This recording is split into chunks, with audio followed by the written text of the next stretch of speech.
So welcome, this is the Food Hub Public Forum. It's June 2nd. We're scheduled to be here for 1 hour from noon till 1. Please note that this meeting is being recorded. So we value the protection of your personal information. So I would encourage you to turn off your microphone and your camera while you're listening. We're not collecting any personal information during this meeting. It is being recorded, so it'll be posted on the website, so you'll be able to view it later on if you have to leave early, and for those who cannot join us here live today. So I'd like to first respectfully acknowledge that we are hosting this meeting on the traditional territory of the Comox First Nations. I am your host, Jody McLean, the planner at the Regional District. We also have online is Alana Mullally, who is also a staff member here, General Manager of Planning and Development Services. You can reach me in the chat box if you have any technical difficulties. Also, the team that's doing this study for us is represented here by Janine De La Salle and Darren Stott and David Van Seters. I'll pass it on to Janine now to lead. Great, thanks, Jody. I'm just gonna share my screen so I can, you guys can see what I'm seeing, and we'll just get underway. So thanks for everyone for being here. We know it's lunch hour, so feel free to munch away, but as Jody mentioned, please keep your yourself muted, regardless of what you're munching on. And we've got an hour with you today, so we're just gonna get started. Again, welcome. Jody has done the land acknowledgement for us. It's very important to do that. So thanks, Jody, for doing that.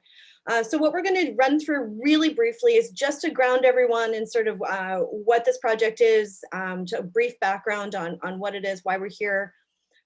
Today, we have an option of using a live polling tool. So for those of you who are feel comfortable using that or are able to do that, we really encourage that, but it isn't required. So don't worry about it if you're not interested in doing that.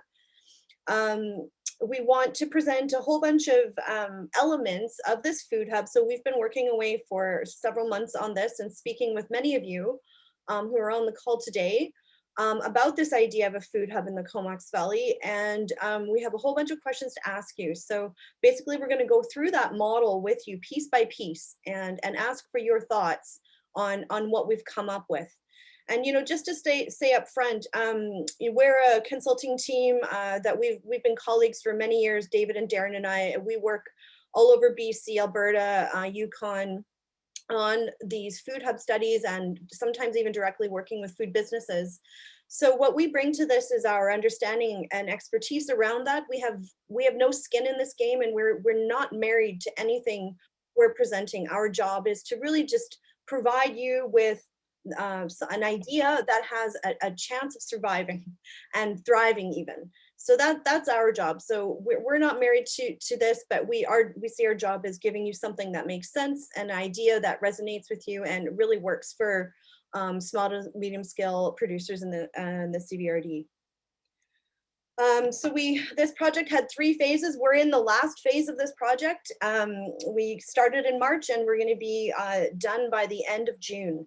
So it's a fairly quick timeline, but we've been able to speak with a lot of different people and connect with a lot of different sectors in the Comox Valley. So this is just a brief description of how we kind of got here today. So we're at in phase 3, and after today we'll be meeting with our steering committee, who there's many members on the call today. So also just want to recognize our steering committee members who have been wonderful in their contribution of their time to help us through this process and provide us a lot of guidance. Just grounding us in what we're doing, why we're here.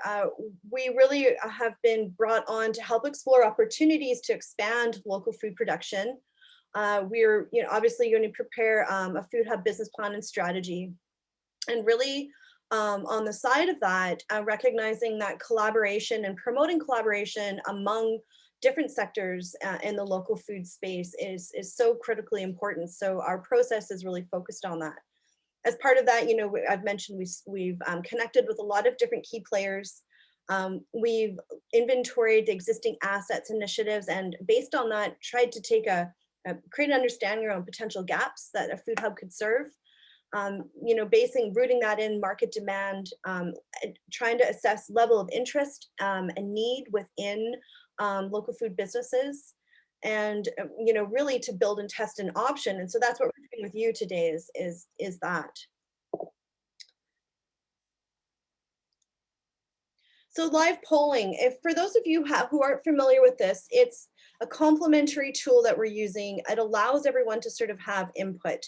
So how you do this, there's 3 ways to connect. You can go to menti.com and enter this code 35708830, or you can click on this link, and if Darren or Jody could throw that link into the chat, that should just bring you straight to the voting, or you can scan this QR code. So I'll just give everyone a minute to get there. And our next slide is a slide to sort of test the technology really briefly and asking you what sector you're coming from. So just give everyone a couple of minutes to go there. And if you're having any technical issues, maybe you can write them in the chat directly to Jody.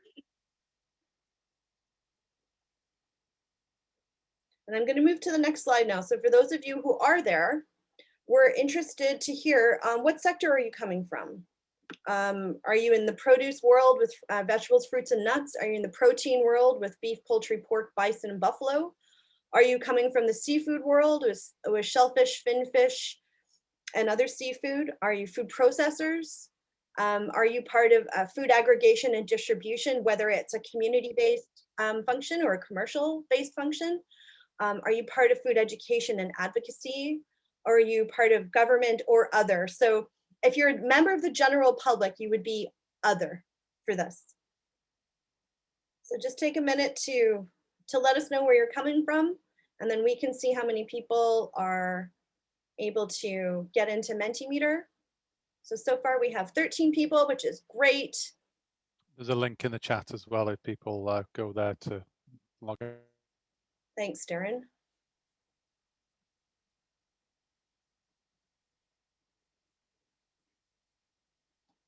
Great, so we've got a lot of folks from government today, which is excellent. I know we have our colleagues from the Ministry of Agriculture here, which is great for them to listen into this. Okay. So this also gives us a sense that we might be missing some producers today, and we know that this is an awful time of day for people to meet generally. So we have a whole follow-up system that we're going to deploy in order to create an alternate way for people to provide feedback who weren't able to be here today. So we recognize that we really do need to hear from producers, and we might not have as many as we hope for today, but thank you for those who are here. Okay, so hopefully everyone's feeling comfortable with Mentimeter and what we're doing today. And I'm just going to pass this off to my colleague Darren, who's going to bring us into a discussion around what the vision for the Food Hub is. Thanks, Janine, and hi everyone. Thanks for giving up your time to listen to us today and present back a lot of the information that we've been gathering over the past few months. A lot of conversations we've been having with a lot of producers and other food advocates as well, and we really appreciate the time you've given that to us as well. So overview of potential vision for a Comox Valley Food Hub is primarily to increase sales, local food sales, products using local ingredients. It's also to be financially viable from earned revenues after the initial startup period, create new sales channels for local food enterprises, provide good access to equipment and services, enhance food security and food access, and provide training and education for farmers or local food entrepreneurs, improve producer operational efficiencies, while reducing carbon emissions, and then collaborate with others in the local food space, including non-profits. So we're going to go over to the polling again, and we'd love to know what is the most important part of the vision to you from the list we just described and the list that you see there in front of you? If things aren't captured within that list, we encourage you to add comments, thoughts, feedback in chat function as well, and we can always come back to that and read out some of those.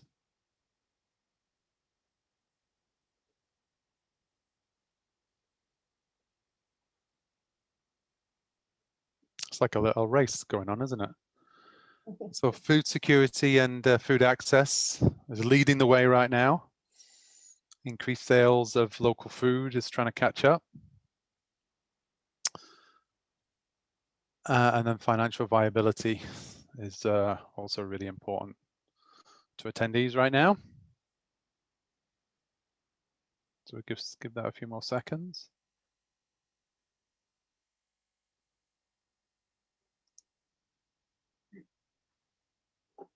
Okay, so that looks like the first, second, and third there. So food security and food access is the most important priority for everyone by far, and then followed by increasing sales of local food, which kind of relates to food security and food access, and then also making the food hub financially viable, self-sustainable, and then followed there by training and education, new sales channels, which obviously will help us push local food sales, and then collaboration, operational efficiencies. Thanks for that. And there was no comments in the chat function. Okay, so just going to give a general overview of the food hub. And so we want it to be financially sustainable after initial startup. So that's great that we're getting that feedback. It's a priority for a lot of people here on the forum. We're proposing it becomes a master tenant of the food hub facility and leasing out space to individual producers. Coordinate the provision of a wide range of services, and we'll come on to what those are later on. And again, that reflects some of the priorities that we've just been looking at as well. Expand the food hub in phases. Focus on small and medium scale agriculture producers and processors. So we'd just like to get your feedback in the chat function here. Oh, we are going to have another poll. And so to what extent do you support this hub model? So financial sustainable after the initial startup period, serve as a master tenant of the food hub facility and leasing out space. So that might be commercial kitchen space, storage space, coordinate the meeting room space, coordinate the provision of a wide range of services, expand the food hub in phases, and focus on small to medium scale agricultural producers and processors. And so again, if you want to add any further comment to your polling answer, then please put that in the chat function. So winning the race right now is supporting the model, followed by support the model wholeheartedly. So if you do have some questions, feel free to put them in the chat function, but it looks like we've got some good support for that general model. Darren, did we want to dive into maybe just checking in with the respondent on maybe why they didn't support the model, or what did you think there? Sure, yeah. Again, I encourage people to add feedback into the chat function. If a person doesn't support the model, if you want to explain why, or if you're unsure of the model, then happy to answer any questions in the chat function. So who serves as major tenant? So that is, we're going to come on to what that governance structure will look like later on. We're proposing a for-profit co-op, where obviously we're proposing that producers and processors are members of that co-op. And obviously that co-op will employ staff to operate the food hub. If I could add on to that, Darren. So the idea of the food hub acting as the master tenant is that we don't expect that the food hub will own its facility. So it will be a tenant, and it will be the primary tenant. And then all of the users of it, especially those that are renting space within the commercial kitchen, they would rent space from the food hub, and therefore they would be tenants of the food hub, and the food hub would be the master tenant with the landlord.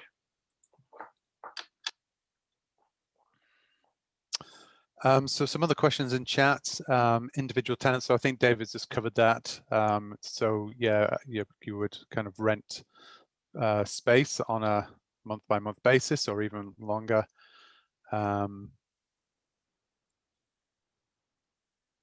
Again, the price of that space is to be determined.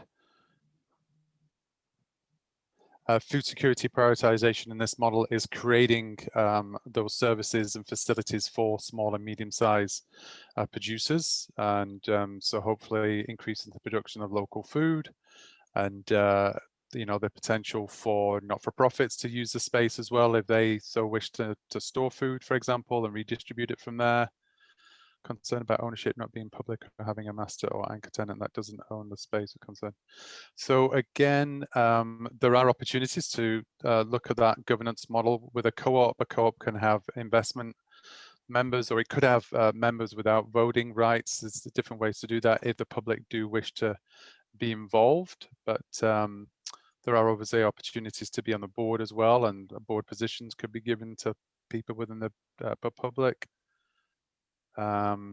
Again, a co-op model allows the public or the community to invest in that co-op as well.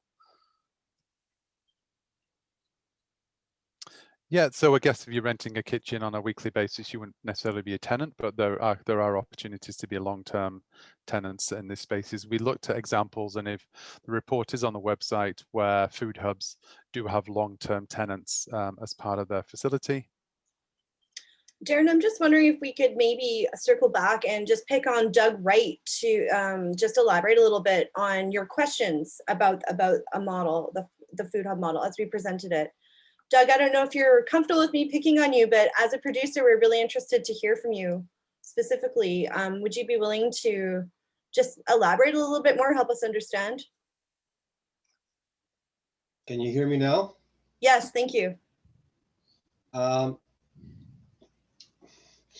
I've kind of been through this route before, and I think the model has to be driven by the producers, not necessarily government or individuals that are outside of the agricultural industry. The producers know what they need, and they need to get a fair return on their investment. And there was another comment, another slide about processing, and you know, I don't think you've captured what the need is for processing. I really have concerns when so many other people outside of government or outside of the growers or producers, I have real concerns when they talk about what they would like to see. It's what the growers need. It's what it's all about. Thanks. Thanks, Doug. Great comments. That's certainly, you know, where the Ministry of Agriculture, I think, is pretty clear with their funding that this is for producers. And that's, you know, that's the intention behind the whole Food Hub Network model that they've been rolling out. So thank you for your comment. I think that's great. And that's certainly in line with how we're thinking about the functions, the location, the governance structure. So maybe we can move on, and we can, I think some of the comments might be getting just a tiny bit ahead of some of our content. So let's just continue to move through our questions, and I'll just pass it back to Darren there. Great, yeah, hopefully some of the additional slides will help answer some of the questions. So just going to go over some of the facilities and services of the Food Hub now. So sales and marketing elements of the Food Hub, an online ordering platform that will allow Comox Valley producers and processors, including seafood producers and processors, to list their products on the website, and for both wholesale, so restaurants and retailers, as well as retail customers, so that might be households to buy from them. An aggregation and distribution service, so for orders placed on the online platform or separately, producers will bring their products to the Food Hub where they could be aggregated and repacked into customer orders and then delivered to those customers. marketing and brokerage service. So the Food Hub would actively market all producers and work to secure sales contracts, particularly with retail and institutional buyers, so such as hospitals, and a small retail presence. So at a minimum, maybe the Food Hub could have a Saturday market to sell producer products that are available for sale at the end of the week. And if this becomes popular, it could also expand on that and have a multi-day market on it, or even a formal retail, small retail store that might be open a bit longer. And then key space or equipment rentals. So a commercial kitchen, a processing facility. This kitchen would have specialized equipment that would allow food entrepreneurs to process a variety of foods in an economical way, because the equipment will be shared and the entrepreneurs will only be charged for the equipment they use and the time they spend in the kitchen. So this is based off a lot of examples we're seeing around British Columbia right now. Equipment rentals, the hub will rent specialized expensive equipment to producers, so they do not need to pay the full cost of this equipment, and when they only use it on a periodic basis. This equipment could include food testing equipment, soil testing equipment, agricultural equipment, and kitchen equipment. So again, it all depends on the needs of the producers as and when. Food storage, so the Food Hub will rent out ambient, refrigerated, and frozen storage space on a daily, weekly, or monthly basis. And shared office and co-working space. So the hub will provide office space and meeting rooms for producers and other food-related organizations. This could include co-working space for micro food entrepreneurs who may just need desk space. And then key services that we've heard from the engagement we've had. So food testing services. So the Food Hub could offer a variety of food testing services to reduce or eliminate the need for producers to access testing services outside the region. Food entrepreneur business advice, food entrepreneur technical training.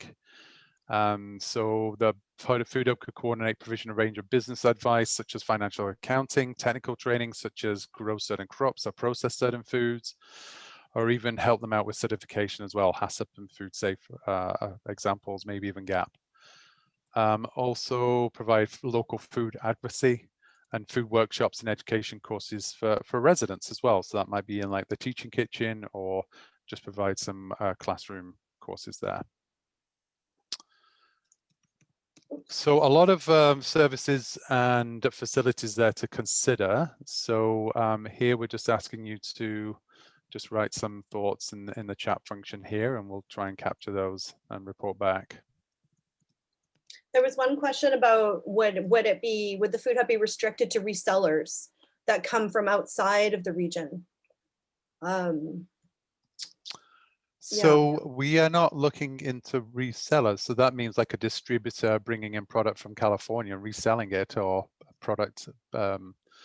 So this again is probably on the same premise as a farmer's market. Food hubs tend to operate on the same policy as farmers markets. Make it, bake it, and grow it.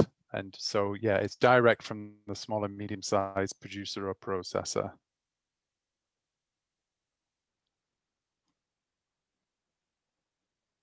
So did anyone have any questions on those last three slides that Darren presented, in terms of basically the elements of the Food Hub, what would be happening here, whether it's equipment, services, or other?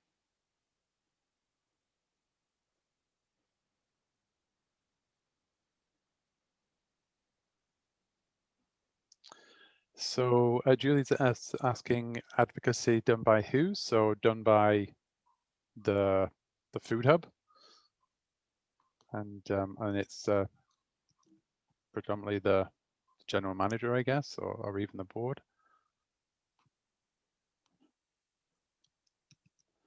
We're hoping that, well, the plan is for the people using the services and renting the equipment and would pay for those services on a fee basis. And then any product sold through the hub tends to have a margin directed towards the expenses of the Food Hub. And then there was another question around who would be giving the business advice. That would be someone who would, be hired by the entity to do that. So that's not, we're not predetermining the person for that. It would be sort of dependent on what the organization who moves us forward wanted to do with that. So it's just about kind of identifying that as a service that the Food Hub could provide. So that business person who would provide that advice would be chosen by the people running the Food Hub, and they would do that hiring.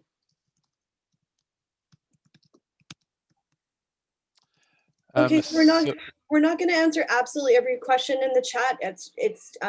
We want to keep going through our questions, and then when we finish that, we'll kind of circle back and just make sure that we've covered off as many of these as we can.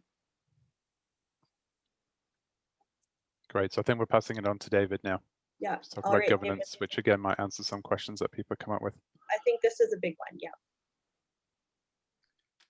In terms of the food governance, well, thanks. So we looked at different forms of Food Hub governance, and I think the top two were to be a for-profit producer cooperative or a broad-based nonprofit society. But we favor the producer-owned for-profit cooperative because it allows the producers to have the greatest amount of control over the entity. And in terms of how it would work, that the members would buy membership shares. They also could buy, and if the co-op makes a profit, they could share in dividends. The idea would be that only agri-food businesses or producers in the Comox Valley would be able to become members, and that the minimum share value would be $1,000, and that there would be a maximum number of investment shares. So in addition, we would allow members and non-members to invest in and buy investment shares, which would be different than membership shares in the co-op. But that there would be a maximum that any individual, one party would be able to buy, so that the investment shares would be broadly held by a range of people and not concentrated by a few people. As I mentioned, we would recommend allowing non-members to be able to use the Food Hub services and pay for them, and also to buy investment shares. And the idea would be to create a board of directors, of which the majority would be producers, that would have a wide range of skills and connections. So I don't know if I have control over advancing the slides, do I? Oh, no, I don't. So here we want to ask you what you think about this Food Hub being a producer-run cooperative as being the most suitable governance model. So let's hear what you have to say. And if you are saying no, if you want to share your reasons or an alternate governance structure, that would be helpful.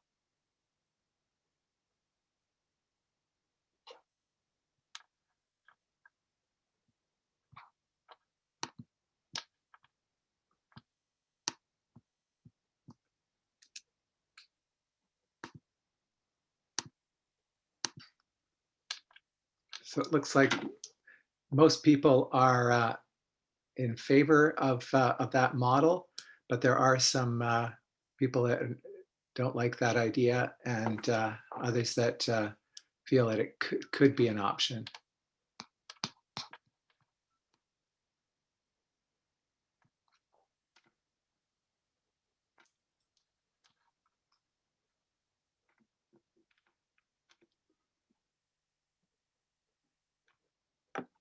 Great, I think we've got a sense of that. Do we want to continue on? Thanks for that. So another topic that we want to get your feedback on is the sort of the size and scope of the Food Hub. And in previous conversations, we've talked about a small hub being sort of 3,000 to 5,000 square feet, a medium-sized hub sort of being the 10 to 12,000 size square footage, and then a large one possibly being 20,000 square footage. And we are favoring the sort of the medium size scaled food hub, given that there are a significant number of producers and a significant amount of interest in various components, which really make up the components that we're proposing here, that there's a demand for food distribution, especially from the online ordering system, which there's strong interest in. And then once those orders are placed, they get fulfilled in the packing area. And that also creates a need for food storage and ambient, refrigerated, and frozen. Also a need for a commercial kitchen or a processing facility. Also a food testing lab, equipment storage and rental space for specialized equipment. And that could be farm equipment, or it could be kitchen related equipment or drying equipment, that kind of thing. Shared office space, training rooms, and possibly a small retail market area, which might start as a Saturday market and then could expand, but to showcase the products that are produced at the hub at around 12,000. So let's hear your thoughts on that. What do you think about that kind of medium size scale of a food hub? And so put your votes in there. And if you don't like it or you want to make a comment, please make it in the chat, and we'll try to respond to those.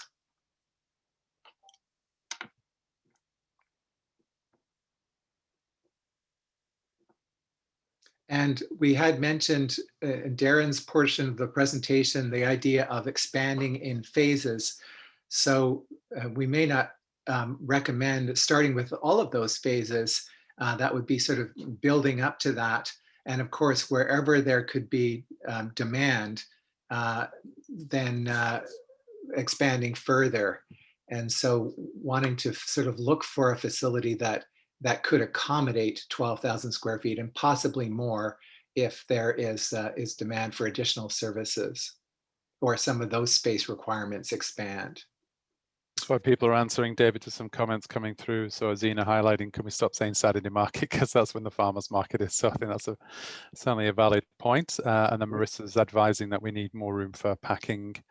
1,500 square foot wouldn't be right. And then Doug pointed out, what about Denman and Hornby? So we come onto that a bit later on. There's other food assets that we recognize that the food hub maybe does not meet. And so we'll talk about that a bit later on, including Denman and Hornby. Obviously, won't be able to take advantage of something on Vancouver Island as opposed to on Denman or Hornby. Yeah, and I appreciate the comment from Marzina. I should have said 1 day a week market.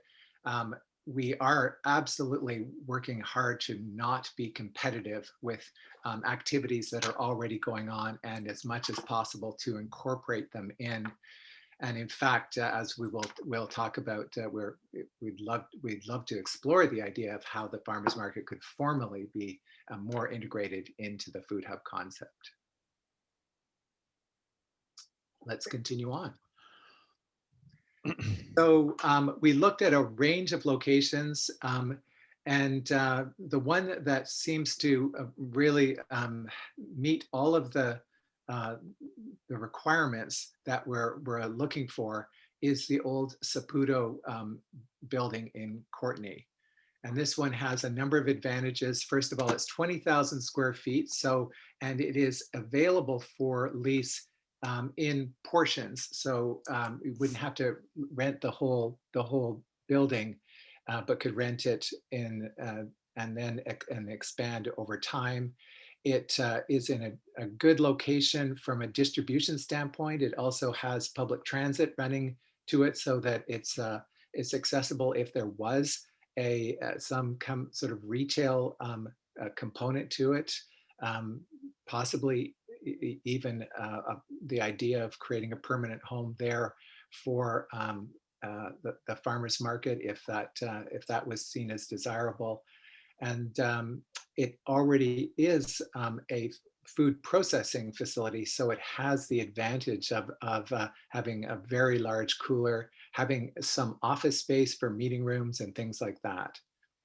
Next slide. Just to add on to that, David, the steering committee has seen sort of all the site selection criteria that we use to evaluate about 12 different sites. And I know that a lot of folks were really interested and excited about potentially the Thrifty's location, but and just in case you hadn't heard the update, that there's another tenant in negotiation and they probably signed something by now on that. So that we got excited about the Thrifties as well, but it got taken off the table as an option just as we were in the middle of our analysis. So just wanted to mention that as a sidebar. Thanks, David. Okay. And then Marita says, can we take a tour of this location before making any decision? And David, I think you've met with the landlord, haven't you? No, I haven't actually done that. I was only able to go to the outside of the building, but absolutely, if we're able to secure a tour of the building, if there are interested parties, I think if it certainly, I think we would want to do a tour to make sure to confirm that it will meet the requirements. But subject to that, yes, I think that would be a good idea to see if we could arrange a tour for other people to see it. Even a virtual tour. I know a lot of realtors are using that as a way to show off properties as well. Yeah. And just sorry, David, before we move on, I just wanted to speak to the Canadian Tire site as well. So that was part of our evaluation. That was up there in the kind of the top 3 or 4 options we came up with. I think we ended up taking it off the list because it was just so huge, so oversized for what we could reasonably, like the scale and size slide we showed you earlier, we were looking at, like triple the largest scenario we had there. So that was taken off the table just because there was no real flexibility to only rent to lease half of it, or it was kind of all or nothing. And we thought, okay, that's just way outside of the scale that would be possible here. So that's what happened to Canadian Tire. But what was good about this process is that there were multiple options to evaluate. Oftentimes on these projects, we don't even have a single site, a single building. So there's lots of options to review for this. That was helpful, and we were glad to find something that was checking more boxes than the others. It's not a pretty building, but it has a lot of functionality. Yeah, we actually talked to a party that rented the space recently, and he made the comment that it worked for his food enterprise, but he said that in his view, in the Comox Valley, buildings are either small and cute or big and ugly, and there's nothing in between. And so this would be in the big and ugly category. And so then the challenge would be how to make it as nice as possible, given that that's what we're starting with. So what do you think about the suitability of the old Saputo building? Put your votes in.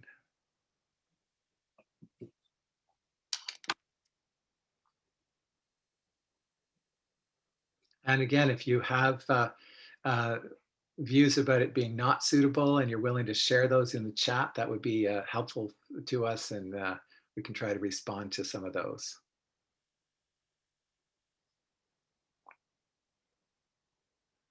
So generally, it feels like the building would be suitable, and although we've got one party that says they don't think it would be suitable.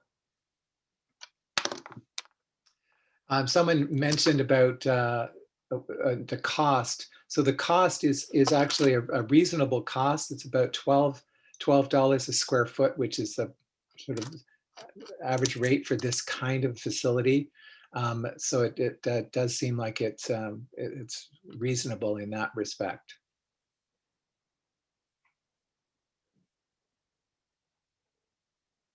So it looks like we sort of have a like, not love general response. Yeah, which we can totally understand, given that it doesn't have some of the architectural aesthetics that you might hope for in a food hub building, but they often don't, because they're primarily used for production and distribution. All right. Next slide. Is this back to you, Jeanette? Yeah, this is back to me. We're actually doing really well for time, so we'll be able to have some open conversation. So through this work, our outreach to key players in the region, our research analysis of different pieces of data, the census, market research, etc. A good handful of, we'll call them food assets, were identified that don't necessarily fit into this model that we're presenting today. And what we want to say about those is we want to encourage you to see those as a yes and, as opposed to any kind of ors. There's so much going on in the Comox region. I don't need to tell you that. You're all part of it. You have such a critical mass and such a wide range of production and processing happening, that it's not surprising to us that there's other food assets that are needed. They may or may not fit at this current moment in time with this idea. So we just wanted to acknowledge those. And we had several conversations with people from Hornby and Denman, and talking to them about what their food needs are. And it sounds like a commercial kitchen facility would be very, very useful and probably be fairly prescribed pretty quickly, but that those producers wouldn't necessarily come off of their island onto the main island for that, so that they'll need something special for them on either Hornby or Denman or both, and that's likely going to happen kind of slowly. There's also, of course, the big story behind shellfish and seafood, finfish as well, because there's other major things coming online right now, like Deep Bay. Also due to the fact that seafood is a live product and has a completely different set of regulations that need to be followed, health and safety wise. Those hearing from the industry about those requirements, they don't seem to match necessarily, not only with a kind of a hub that has agriculture products coming through it, but also not being close to the water. Having something more inland is less desirable. So we flagged that as like, let's keep thinking about that. And there was some real excitement within that sector, but we need to continue the conversation around that. Of course, like everywhere in BC, we have a real challenge with meat slaughter capacity. Existing abattoirs are often, like Gunter's, are often overprescribed, and people have to book slaughter, really far in advance, and that's hard for some folks to do. So, that's another piece that is really critical, is thinking about this meat slaughter capacity in order to ensure the viability of protein-based agriculture. And of course, we have Lush Valley, who's looking for a permanent home to deploy the wide range of programming that they have. And we know that they have some pretty serious goals about ramping up and reaching even more people. So, we want to recognize that, Lush Valley is looking for a permanent home to do their food aggregation and education. And lastly, the farmers markets. We understand that the farmers markets are looking for a new home as well. And that may or may not fit into this model. We don't want to prematurely rule anything in or out, but we, recognize that this is as David finished speaking to, this is sort of the building that seems the most feasible is not currently suitable for a farmer's market home, but the functionality long-term, maybe in a couple of years, there could be a real synergy there. So our next steps are we've submitted a first draft to the Ministry of Agriculture. It's not a complete draft. Right at this time, we felt it was very important to check in with you all who are on the call today. Our steering committee and CVRD staff on finalizing the model before we develop the detailed financial plan and business strategy for the hub. So that's our job now, is to take the input that we've received today to try and modify what we've presented where we think we need to, and try and present something back again as part of the final draft. So we're hoping to receive feedback from the Ministry of Agriculture in the next week or so. And then we're on deck to work with the steering committee to prepare the final draft for June 30th, which is, you know, a short 28 days away. I really honestly don't know where time is going.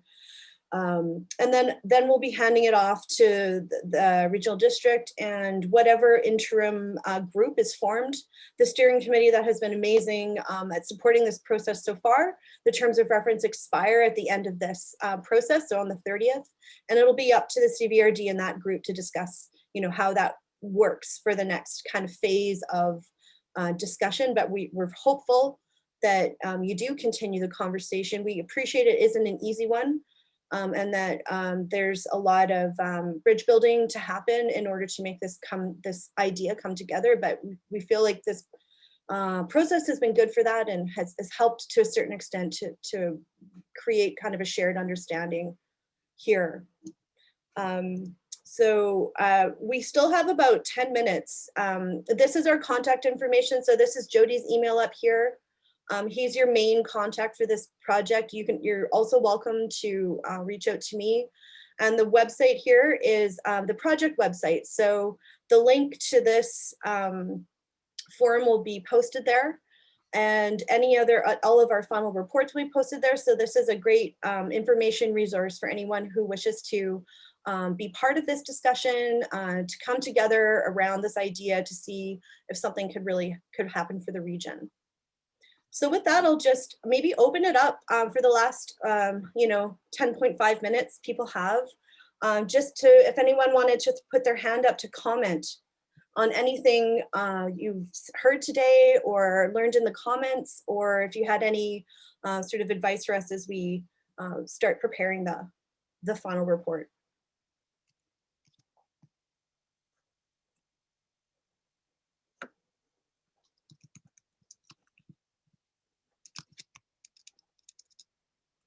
I'm trying to see if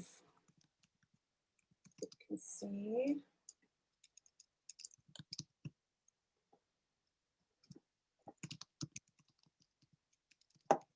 Okay, can anyone else? I'm not sure if I can see everyone's hands right now because I'm sharing my screen. Director Hamir has a hand up. Thanks, Jody. Oh, thanks. And I'm here with I guess I can't take off my director hat, but I'm with my farmer hat on. I'm just wondering what level of sales would be required to go through a hub of this size to cover that amount of rent. Have you seen any kind of numbers from other hubs? Yes, we will be doing financial projections, and I believe something like $1 million a year would cause it to be financially viable. And we will look at what the revenues are likely to be over a 3 to 5 year period for each of the elements. And our goal is to present something that is financially viable by the end of, and self-sustaining by the end of 5 years, based on the model that we're recommending. So we think it is it's doable.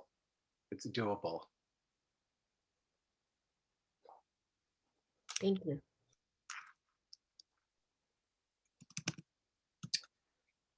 Great. Alana or Jody, did you have any closing comments for the group before we sign off?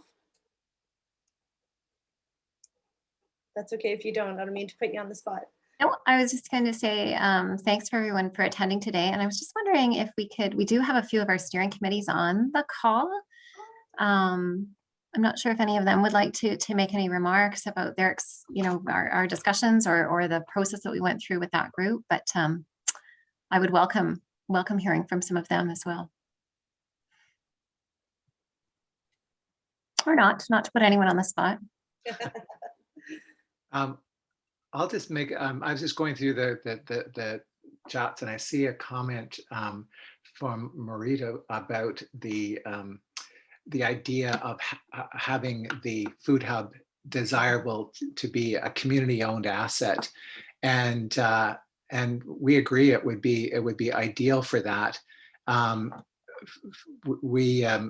However, the challenge for that is that it would require a significant amount of additional fundraising. And one of the challenges is that if you own your own facility, you're sort of locked into the size of what it is. And we're not sure how the food hub is going to evolve. And so it's lower risk to rent a facility until there's a very well-established sort of demand and understanding of what the needs are of the food hub. And then at that time, it might be good to find a home, and that's in 5 or 10 years, a permanent home once all of the functions are well established and you know what you're dealing with. We certainly like the concept, but we just don't like the challenge of having to raise extra money to buy a building and not be putting that into developing the resources for the hub. Diane. Hi, yeah, I just wanted to sort of reiterate on the whole sort of concept of what we're trying to achieve here, being a centralized location for farmers, small and medium, in order to sell and process and have just a central location where they can have their produce or whatever it be, and they can sell it. The idea also is to get all the local restaurants and food suppliers on board in buying from that centralized spot.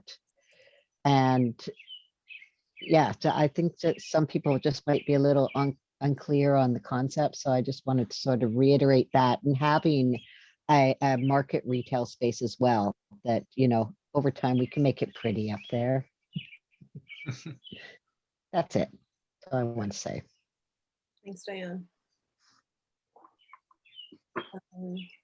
And just regarding the meat story, Doug, thanks for the reminder. There are some moving pieces on the meat regs, as there has been for a while. And so there might be some updates coming down, and maybe I don't know if maybe offline we can connect on that with our Ministry of Ag partners, just to understand what the implications might be for the Comox Valley, to see if that, you know, changes our idea of the protein story with this. And I'm sorry we're saying protein, it's just an easier way to go through all the different types of animals. So hopefully that's not ruffling any feathers. Yeah, so we'll check into that. We'll see what the update is. Let's get the update on that, because that could be a game changer. Hopefully it is. Hopefully it brings on a lot of capacity that across the province. Okay.